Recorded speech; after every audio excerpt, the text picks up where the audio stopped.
is Scott, and we're going to be talking about nuclear power safety today. Brief overview, we'll be talking about some good things and bad things about nuclear power, a little bit of safety, and some of the accidents that have happened over the year. This is our level graph and the world design. What I wanted to point out on this page was this reactor vessel right here. This actually contains the power rods and basically protects from leaking out of radiation and contains a meltdown. Alright, some of the good things and bad things. The good thing about it is that nuclear power does not emit almost no greenhouse gases when compared to coal and oil. The average amount of metric tons is 650. It avoids 650 metric tons of carbon dioxide a year in the United States, and that's about the amount that our passenger cars emit. Some of the independencies is increasing nuclear power will be less dependency on the oil imports. One of the bad things though is the uranium isotope U-235, which is found in Canada, Australia, and Nigeria. So 92% of our uranium is imported. The cost is about $7 billion for 2 plants, but it's now rose to about $14 billion. Alternative energy supporters say that this money could be going to develop less stable forms of energy. Government funding is actually put into the nuclear power plants, which is one of the things that they say that they shouldn't be doing. The environment, there's always a risk of a catastrophic meltdown, which we call as radiation release and everything. When you're mining it, it endangers the health of people and the environment around it, the water supply, the ground levels, and just basically overall atmosphere. Impacts of natural resources.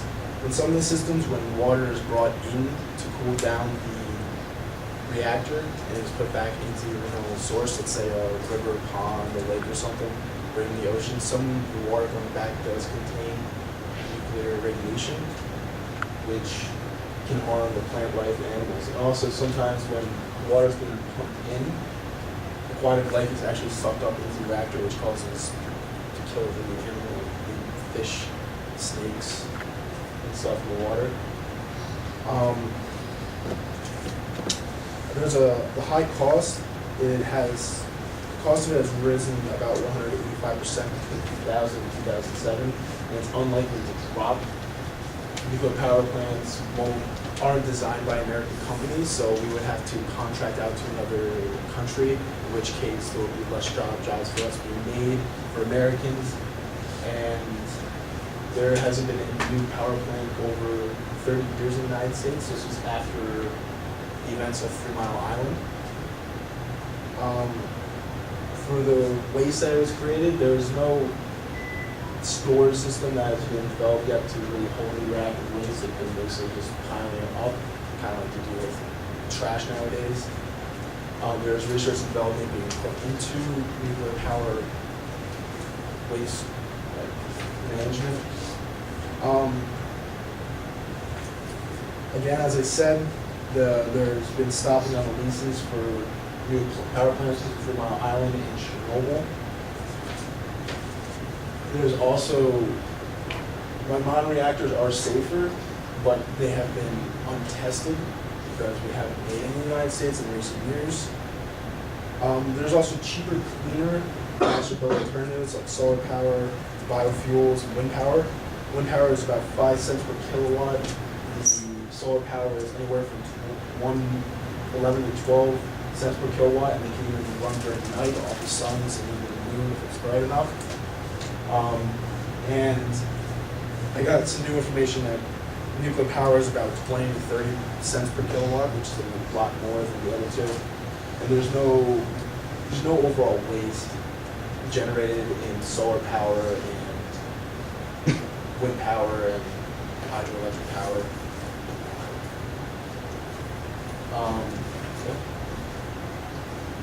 Alright. Some of the achievements that have been made in nuclear safety is three main things that they focus on is the healthier environment, physical shielding, and the time limits on the operators themselves going inside the reactor itself, to protect against a core meltdown.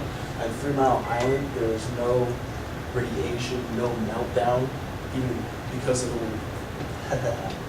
because there was no radiation. They thought there was no meltdown, but actually half of the core was melted.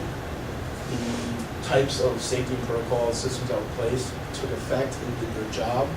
It was ranked about level 5 on the scale, which Fukushima was a level 7.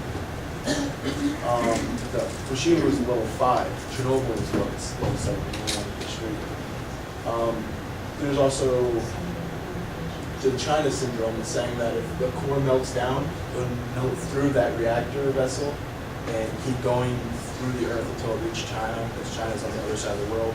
This was proven wrong during the 3 Mile Island incident, when the meltdown actually only went 15 millimeters through the cell itself before freezing, and the Fukushima core completely melted down, but the core did not actually melt through the vessel I was talking about before that was containing the nuclear power rods. So the vessel did its job and contained it. Uncooled release of material. There's always a fear that if the release of the radioactive material gets out, it will just basically kill everything. This happens at a meltdown, but 3 Mile Island, there was a meltdown, no bridge. In Fukushima, there's still some analyzing that needs to be ended. And I just did that. Alright, operating safety. Alright, they really focus on high quality of the construction, and they try to eliminate human error by putting in more kind of computers taking control and taking measurements and making adjustments to everything. They're very strictly monitored, and there's regular tests being done on it. 3 basic fundamental safeties is the control, the cooling fuels, the containing structures, and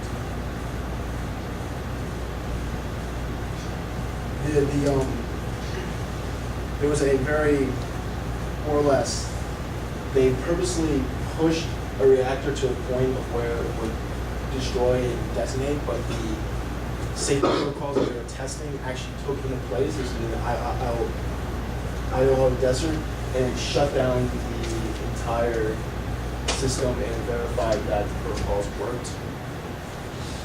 Earthquakes and volcanoes is some type of flooding during like Fukushima. The International Atomic Energy Agency, the IAEA, has a very strict safety guidelines of where they can be built and what type of safety features can be put in for where they're built. Volcanic hazards are minimum, because where most of the power plants are made, they're outside of like any fault lines or they're not near any type of active volcanoes themselves. One of the things about flooding is that some of the plants are built really close to sea level, so when storms come, they would have to shut down the plant itself before it got to a really bad point. This is just a little thing. This is a comparison of basically all of our major fuels. And the immediate fatalities from coal was 6,400, natural gas was 1,200, hydroelectric was 4,000, and nuclear was actually only 31 immediate fatalities. With coal, most of the people were workers. Natural gas, most of the people were the workers in the public. Hydro was majorly the public, while nuclear power was only the workers. And if you do a normalization of basically comparing the amount of output of power to the number of people dying, it was 342 people that died on an average. And as you can see, nuclear power is the least number of deaths. This is some axioms we're going to be talking about right now. This is the chart level of basically if the incident was to occur, this is what they were measuring on. most serious accident would be number 7. Number 5 was actually Fukushima and 3 Mile Island. This is also a graph over here doing history. This blue under here says the active reactors, while this gray area is the reactors that are still under construction. As you see, it rose and rose and rose. Once 3 Mile Island happened, it kind of leveled out. Once Chernobyl, which was a level 7 meltdown, it completely flat out and no new reactors were made. And this is just a list of all the accidents, major ones that have made that list that have happened over the years. As you can see, it goes back to 1952, and there's only been one level 6, 1 level 7, and 2 level 5s, which was more up in the upper half, which is this area. Number 4s, there were 1, 2, 3, 4, 5. There's only 5 of them. So in that upper echelon of level, I guess you put it, there's only 5 of them. This is actually a picture of the Fukushima nuclear power plant. And these are actually some pictures of Fukushima after the meltdown and everything, explosions, tankers trying to put out water, some news reports, bulletins going on. And just a quick recap, it covers some of the good and the bad about nuclear power safeties and accidents, the levels and the ones around the world.